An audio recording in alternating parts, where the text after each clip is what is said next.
All right. हमने ये एक पेपर था, वेरिएंट 2, नवंबर 22 का।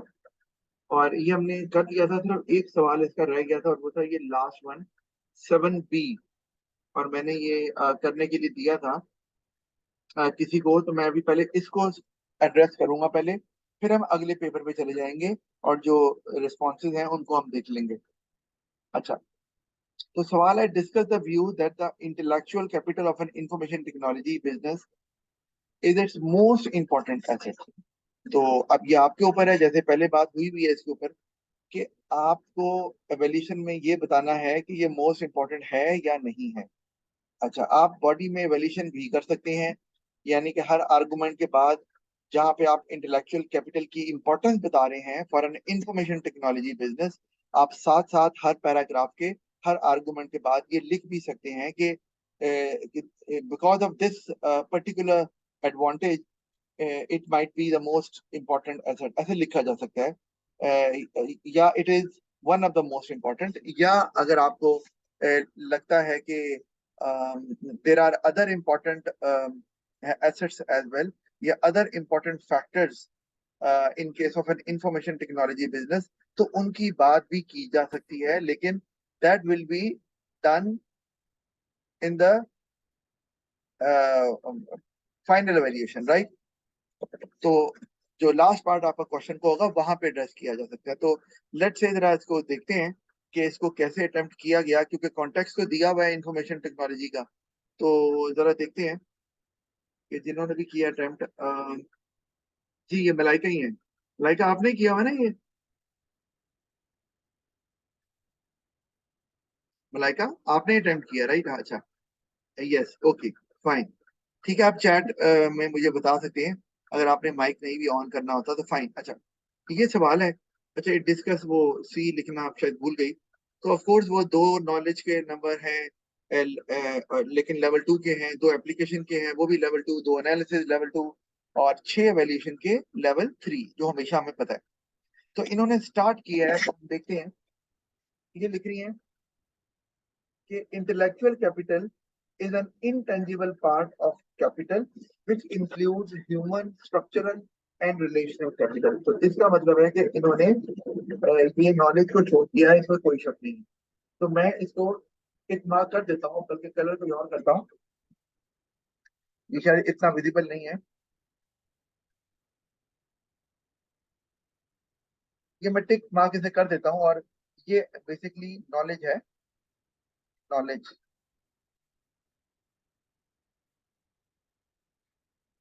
नॉलेज है, लेकिन ये सिर्फ लेवल 1 है भी, तो उन्होंने सिर्फ नॉलेज शो की है फ्रॉम द सिलेबस, राइट। अच्छा, आगे चलते हैं। In an IT business where technology and knowledge play a significant role, use of intellectual capital is a crucial part of the success of a business. अच्छा, अभी तक कुछ भी नहीं, कोई एनालिसिस नहीं हो रहा, कुछ नहीं हो रहा, सिर्फ एक जनरल बात की है कि वो क्रूशियल होता है आईटी बिजनेस के लिए। क्यों होता है, उससे क्या होता है, अभी तक नहीं पता, आगे चल रही है वो। As it allows the business to develop new technology with the help of experienced and well informed staff। Good, ये इन्होंने आगे फर्दर बताया कि इंपॉर्टेंट क्यों है, क्योंकि वो ये हेल्प करता है। इसका मतलब है एक इम्पैक्ट तो आ गया, एक इम्पैक्ट आया, इसका मतलब है कि एनालिसिस शुरू हो गया। फाइन, बिल्कुल ठीक है। अच्छा, this is one of the, अच्छा मैं आगे अभी नहीं पढ़ रहा क्योंकि आगे वो कुछ और अभी बात कर रही है। अब ये न्यू टेक्नोलॉजी से क्या मुराद है, ये जो लिखा है न्यू टेक्नोलॉजी। अब न्यू टेक्नोलॉजी मतलब आपने कहा आईटी है तो शायद टेक्नोलॉजी है। इंफॉर्मेशन टेक्नोलॉजी जो बिजनेस है उसका काम क्या है, उसका काम है कि आपने कोई नया मेथड निकाला है टू स्प्रेड इंफॉर्मेशन, या कोई नया सॉफ्टवेयर निकाला है, तो ये लिखे डेवलप न्यू सॉफ्टवेयर। ठीक है, ये ज्यादा बेहतर है जो इनका काम है। ठीक है, तो अब जरा ज्यादा लग रहा है कि कॉन्टेक्स्ट में है, ये टेक्नोलॉजी से नहीं पता चल रहा। इंफॉर्मेशन टेक्नोलॉजी का बिजनेस क्या करता है, वो टेक्नोलॉजी से रिलेटेड कोई काम करता है, वो क्या काम है, तो वो इंफॉर्मेशन को स्प्रेड करना बेसिकली काम है इंफॉर्मेशन टेक्नोलॉजी का। उसके लिए सॉफ्टवेयर की डेवलपमेंट भी इसमें आ जाती है। तो डेवलप न्यू सॉफ्टवेयर और एक्सपीरियंस्ड और इन्फॉर्म स्टाफ के साथ। अच्छा ठीक है, आप नया सॉफ्टवेयर बना सकते हैं, उससे फर्दर फायदा क्या होता है नहीं लिखा, हम आगे बढ़ते हैं। This is one of the reason intellectual capital is an important asset for an IT business, but there are other reasons too. अच्छा, अब हुआ क्या है कि इन्होंने इम्पैक्ट तो शो किया है, इम्पैक्ट शो किया है कि उससे आप नया सॉफ्टवेयर डेवलप कर सकते हैं अपने एक्सपीरियंस और वेल इन्फॉर्म्ड स्टाफ के साथ। लेकिन प्रॉब्लम क्या है कि ये हमारा एनालिसिस तो बिल्कुल है, लेकिन ये सिर्फ लेवल 1 है। और लेवल 1 क्यों है? क्योंकि इसमें सिर्फ एक ही इम्पैक्ट शो हुआ हुआ है, आगे नहीं गए कि इससे फायदा क्या होगा बिजनेस को अगर आप नया सॉफ्टवेयर डेवलप कर रहे हैं। अच्छा, और आगे वो चली गई कि this is one of the reason intellectual capital is an important asset for an IT business. लेकिन but they are other reason too. किस चीज के? मतलब अच्छा ये एक रीजन है, ओके फाइन, ये भी एक इंफॉर्मेशन सी ही दी हुई है और कुछ नहीं, ये एनालिसिस नहीं है क्योंकि इम्पैक्ट कहीं शो नहीं कर रहा। आगे चलते हैं, एक मिनट ये जी, आगे मैं चल रहा हूँ यहाँ से। Moreover intellectual capital plays an important role in building a company's brand and reputation. अच्छा, ये नॉलेज है, ओके फाइन, मान लेते हैं, ये इन्होंने शो किया है, ये नॉलेज है।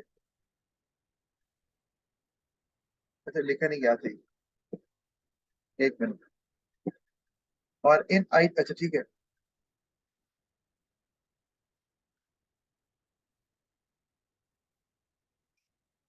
ये आ गया नॉलेज, ठीक है।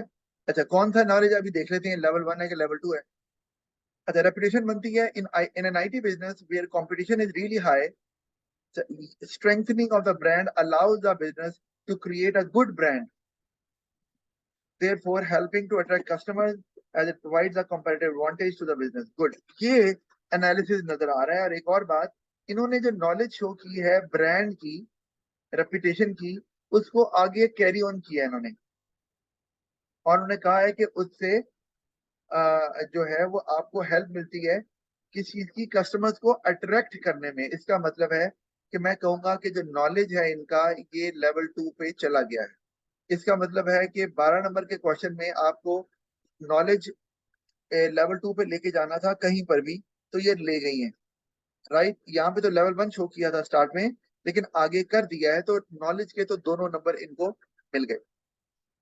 अच्छा, मैं अगर एप्लीकेशन की बात करूं तो इन्होंने क्वेश्चन में यहाँ सॉफ्टवेयर का जिक्र किया हुआ है, लेकिन उसको अच्छे से आगे कैरी ऑन नहीं किया हुआ। मतलब मैं अगर कहूँ तो और न्यू टेक्नोलॉजी की बात खाली की हुई है, तो मैं यहाँ एप्लीकेशन का कोई नंबर दे ही नहीं रहा इनको एक्चुअली, क्योंकि सही से एप्लीकेशन इस्तेमाल भी नहीं की और उसको आगे कोई डेवलप भी नहीं कर सकी आप।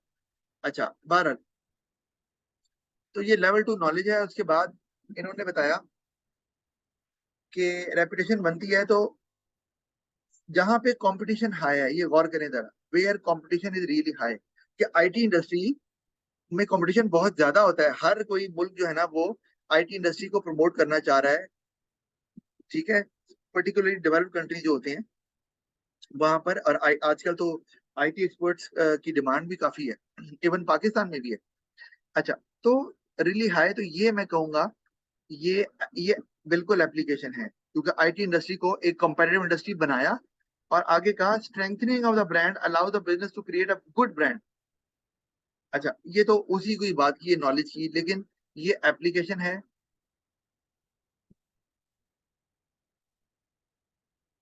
और कंपेटिटिव इंडस्ट्री में आपको ब्रांड बनाना जरूरी है, क्योंकि आगे उन्होंने कहा हेल्पिंग टू अट्रैक्ट कस्टमर्स, ये इफेक्ट आ गया।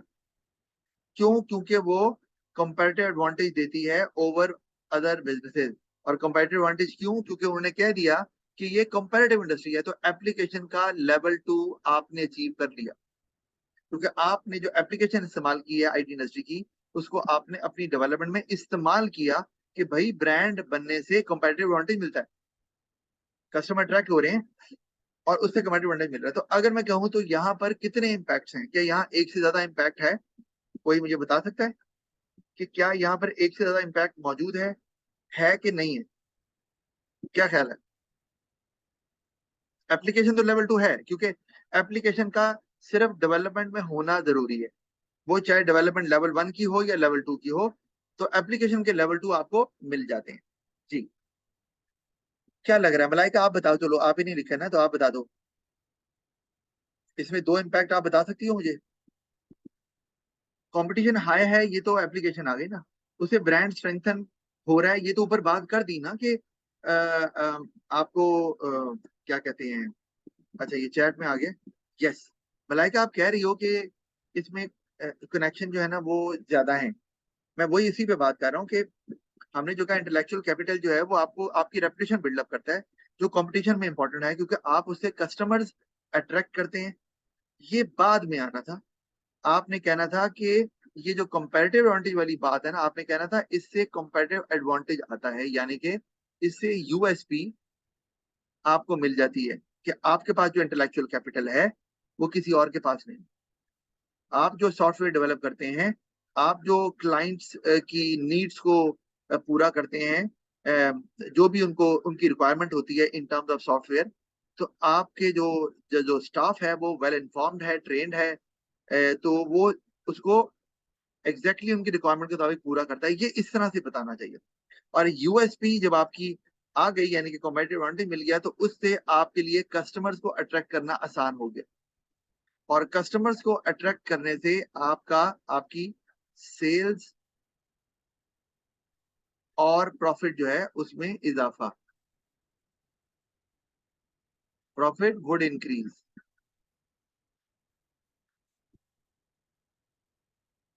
तो ये कुछ इस तरह करके इसकी डेवलपमेंट होनी चाहिए थी, तो थोड़ी आपने एक बात बाद में कर ली, कोई पहले कर ली। तो मैं यहाँ पर आपको लेवल 2 एनालिसिस नहीं दूंगा, क्योंकि थोड़ा ऑर्डर में फर्क था। अगर ऑर्डर ठीक होता तो फिर मैं आपको नंबर लेवल 2 दे देता। तो मैं यहाँ पर भी आपको आ, ये एनालिसिस तो जरूर है, लेकिन लेवल 1 है। अच्छा, आगे चलते हैं। Intellectual capital is an important asset. However, there are other important assets for the success of an information technology business. मुझे कहा ये इंपॉर्टेंट है, लेकिन और भी इंपॉर्टेंट है। अब यही रुक जाते हैं। ये ना आप एवेल्यूशन कर रही हैं, क्वेश्चन की स्टेटमेंट को एड्रेस करने की कोशिश की है उन्होंने, लेकिन देख लें कि क्वेश्चन की स्टेटमेंट है क्या। वो है कि आप इंटेलेक्चुअल कैपिटल जो है उसकी बताएं कि क्या वो मोस्ट इंपॉर्टेंट है। सवाल ये है, तो हमें यही बताना है। ये जो लिखा है ना, इज एन इंपॉर्टेंट एसेट, लेकिन आगे हम लिख रहे हैं but not the most important.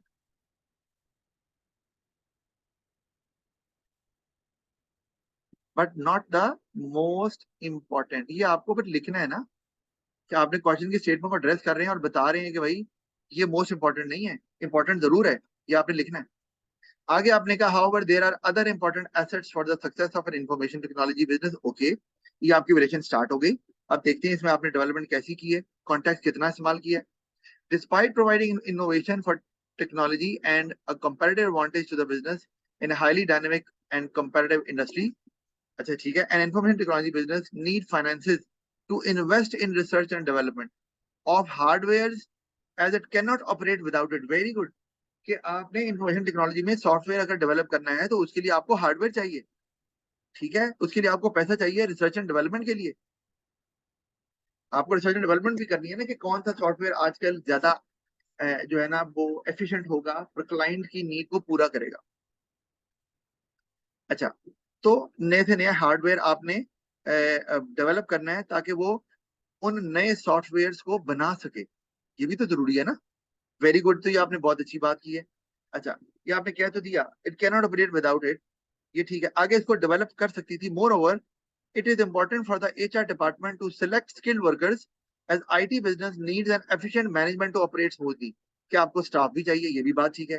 दोनों पॉइंट मलाइका आपके वैलिड हैं, लेकिन दोनों पॉइंट को अच्छे से डेवलप किया ही नहीं गया। मतलब कि आपको बताना है कि हार्डवेयर पे अगर आप खर्च नहीं कर रहे, रिसर्च एंड डेवलपमेंट पे पैसा नहीं लगा रहे हार्डवेयर की, तो आप नए सॉफ्टवेयर भी डेवलप नहीं कर सकेंगे। इसका मतलब है आप कस्टमर की रिक्वायरमेंट को पूरा नहीं कर पाएंगे, तो उससे कस्टमर लॉयल्टी गिर जाएगी, सेल्स गिर जाएगी, प्रॉफिट गिर जाएगा। ये आपको इस तरह से डेवलपमेंट करनी चाहिए थी। और नीचे भी कि अगर एचआर डिपार्टमेंट जो है ना वो सही ट्रेनिंग नहीं करता वर्कर्स की, या सही वर्कर रिक्रूट नहीं करता, तो इसका मतलब है, और सही वर्कर्स को सही काम टास्क असाइन नहीं करता, तो फिर भी आपका इंटेलेक्चुअल कैपिटल चाहे वो कितना ही ट्रेन क्यों ना हो, लेकिन अगर वो आप कह लें कि मोटिवेटेड नहीं है, अगर उसको वो जॉब पसंद नहीं है, तो उसे इंकरेजमेंट नहीं मिल रही, तो वो आपके काम का नहीं है और वो बिजनेस को सक्सेसफुल नहीं बना सकता किसी भी तरह से। तो ये आपको क्या करना था, HR और फाइनेंसेस, ये बहुत इंपॉर्टेंट फैक्टर्स हैं जो कि इंटेलेक्चुअल कैपिटल, अगर ये दोनों होंगे तो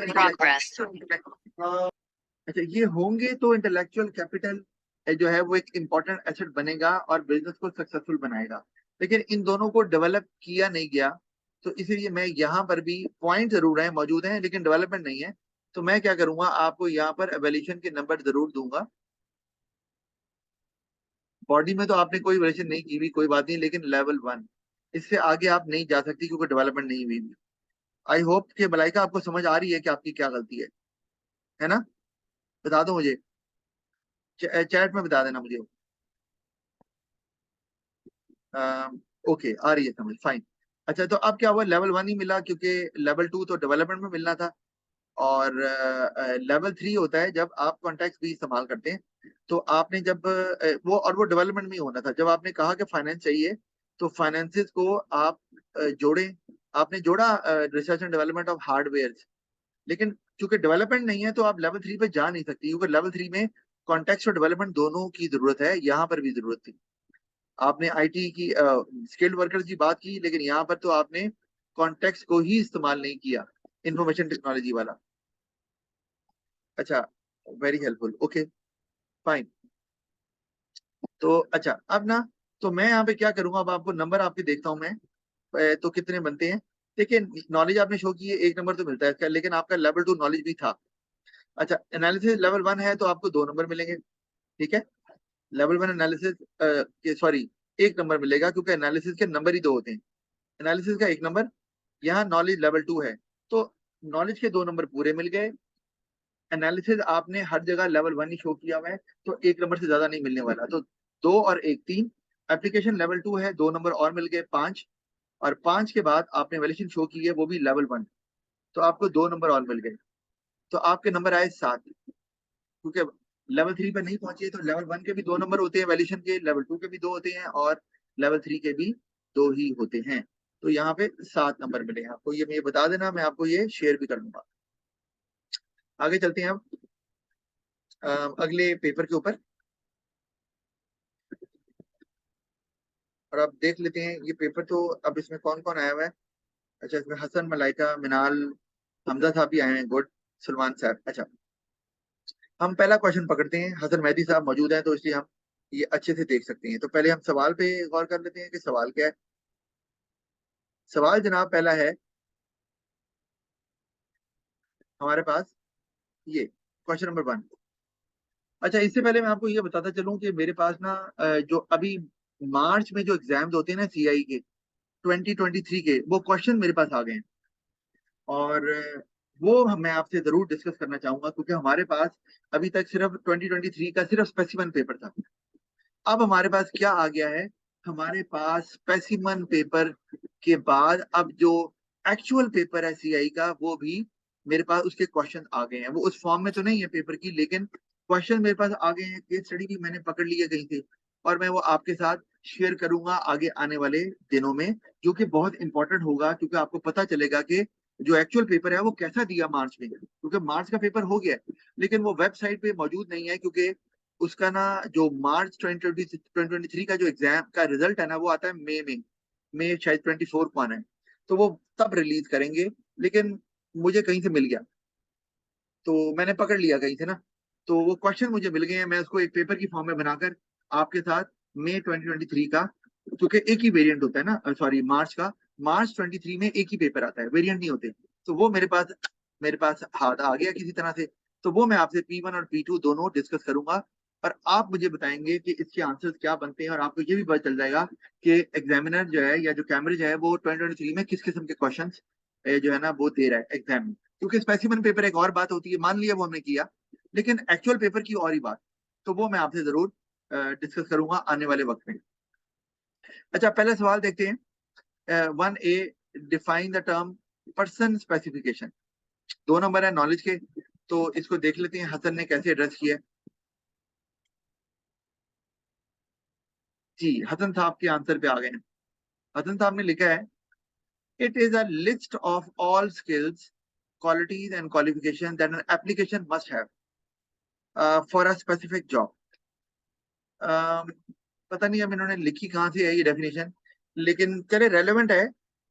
आप ऐसे कह सकते हैं कि जो पर्सन स्पेसिफिकेशन होता है ना, ये लिस्ट होती है, चलें ये एक ना डॉक्यूमेंट होता है। ठीक है, एक डॉक्यूमेंट होता है जिसमें स्किल्स, क्वालिटीज, स्किल्स होती हैं, क्वालिटीज एंड एप्लीकेशन होती हैं जो एक एप्लीकेंट पोजेस करता है। ये भी ठीक है, एप्लीकेशन मस्ट हैव, या ज्यादा बेहतर है कि आप लिखें एन एप्लीकेंट मस्ट पोजेस। मैं ये लिखूंगा मस्ट पोजेस, ठीक है। और किस लिए? To perform a specific job, to perform a specific job, ये ज्यादा बेहतर हमें नजर आ रहा है। आपने कहा आगे, it forms the foundation for recruitment process. ये आपने एक लाइन लिख दी है, ठीक है, लेकिन हमें तो गर्ज है डेफिनेशन के साथ हमें किसी एडवांटेज को मेंशन करके नंबर नहीं लेने, क्योंकि हमें मिलेंगे भी नहीं। क्यों? क्योंकि हमारे पास जो वर्ड है कमांड वर्ड, वो डिफाइन का है, एडवांटेज का नहीं है। तो आपने जो अगली लाइन लिखी है उसका नंबर आपको कोई मिलने वाला नहीं है। वैसे ठीक है, क्योंकि वो एक एडवांटेज है। हमने तो डिफाइन करना था कि ऐसी चीज लिखें जिससे उस बिजनेस कॉन्सेप्ट को समझने में मदद मिले। अच्छा, अब एडवांटेज नहीं, तो ये आपने लिखा है स्किल है और वो application must have for a specific job, तो मैं आपको इसमें 2 के 2 नंबर दे दूंगा, क्योंकि आपकी डेफिनेशन वैसे रेलेवेंट है और इसके 2 पार्ट्स हैं कि इसमें क्वालिफिकेशन, स्किल्स होती हैं, क्वालिटीज होती हैं, जो कि एप्लीकेशन में होनी चाहिए। एप्लीकेशन देता कौन है? एप्लीकेंट ही देता है। ठीक है, किस लिए? ताकि फॉर अ स्पेसिफिक जॉब, एक जॉब को करने के लिए 2 नंबर मिल गए। लेकिन ज्यादा बेहतर ये है जो मैंने इसमें जो चेंजेस किए हैं। हसन, उम्मीद है आपको समझ आ गई होगी कि ये ज्यादा बेहतर है कि आप इसको इस तरह जी से लिखें। सर। आगे चलते हैं। आगे है जी, explain one purpose of a job description. अच्छा, पर्पज क्या है? और आपको पता है इसमें नॉलेज का 1 नंबर है लेवल 1, और एप्लीकेशन के 2 नंबर है लेवल 2। अच्छा, it is a detailed list of, ये भी आप बेहतर है कि लिस्ट की जगह पर डॉक्यूमेंट का ही वर्ड इस्तेमाल करें तो ज्यादा बेहतर है, क्योंकि लिस्ट, अच्छा, ऑफ डॉक्यूमेंट में लिस्ट ही की होती है माना, जो आपकी ड्यूटीज हैं, लेकिन ये ज्यादा बेहतर है। अच्छा, of all the points about job. All the points क्या हुआ? ये ना कुछ बात हजम नहीं हुई कि all the points about job. Points क्या होता है भाई? आप बताएं इसमें। ऑल द ड्यूटीज, रिस्पॉन्सिबिलिटीज,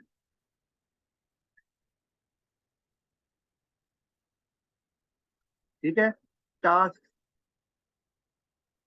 ये होते हैं ना इसमें जो आपको करने होते हैं। To be filled, to be performed, आपने लिखा आगे about job, to be filled नहीं, to be performed, to be performed.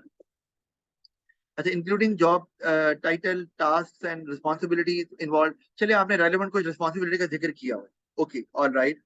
अच्छा, आगे ये आपने लिख दिया। चलिए, चूंकि लेवल 1 नॉलेज का नंबर ही 1 है, तो आपको यहाँ पर मैं नॉलेज जो है उसका लेवल 1 आपको मिल गया, ठीक है, क्योंकि नंबर ही 1 है ना। अच्छा, आगे चलते हैं कि हाँ, अगर 2 नंबर होते तो प्रॉब्लम हो जानी थी। अच्छा, आगे हमने लिखा an audit firm could use job description. अच्छा, इन्होंने यहाँ पे क्या किया? ये ऑडिट फर्म का वर्ड इस्तेमाल किया। तो इसका मतलब है इन्होंने एक बिजनेस की नेचर को मेंशन कर दिया कि एक ऑडिट फर्म है जिसका काम होता है कि वो डिफरेंट बिजनेसेस के जो फाइनेंशियल अकाउंट्स हैं उनकी उनको स्क्रूटनाइज करती है, देखती है छानबीन करके कि क्या हो रहा है। अच्छा, तो कुड यूज जॉब डिस्क्रिप्शन किस लिए? अच्छा, वो इस्तेमाल कर सकते हैं। एप्लीकेशन आ गई to attract top talent accountants, top talented आप कह लो, है ना, talented accountants to make balance sheet and income statement. Skilled accountants would be attracted to details set in the job description, कि उन्हें लगेगा कि अच्छा हाँ, हम ये काम कर सकते हैं। Hence best talent would be recruited, क्योंकि वो ही अप्लाई करेंगे जो उस ड्यूटीज और रिस्पॉन्सिबिलिटीज को अच्छे से परफॉर्म कर सकते हैं, विच वुड इंक्रीज एफिशिएंसी, क्योंकि आपने राइट लोग आप रिक्रूट करेंगे, बिल्कुल सही है। एंड इट क्या लिखा है, एफिशिएंसी ऑफ ऑडिट फर्म, अच्छा, it would which would increase efficiency of audit firm, hence reduce average cost and higher profits. आपने डेवलपमेंट में इस्तेमाल किया, वेरी गुड हसन, लेकिन एक चीज मैं कहूंगा, बहुत अच्छा इस्तेमाल किया एप्लीकेशन का, और आपने अपनी डेवलपमेंट में भी उस ऑडिट फर्म को यूज किया है। इंग्लिश बहुत गंदी लिखी हुई है अच्छा, लेकिन क्या हमजा क्या कह रहे हो आप? सर, ये इसकी ग्रामर और इंग्लिश बड़ी गंदी है इसका। हाँ चलो वो उसको छोड़ो आप।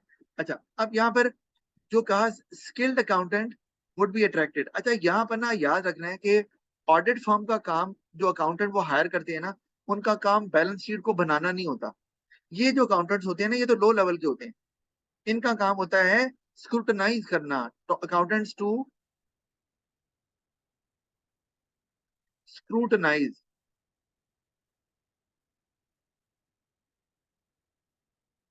ये छानबीन करते हैं, एग्जामिन करते हैं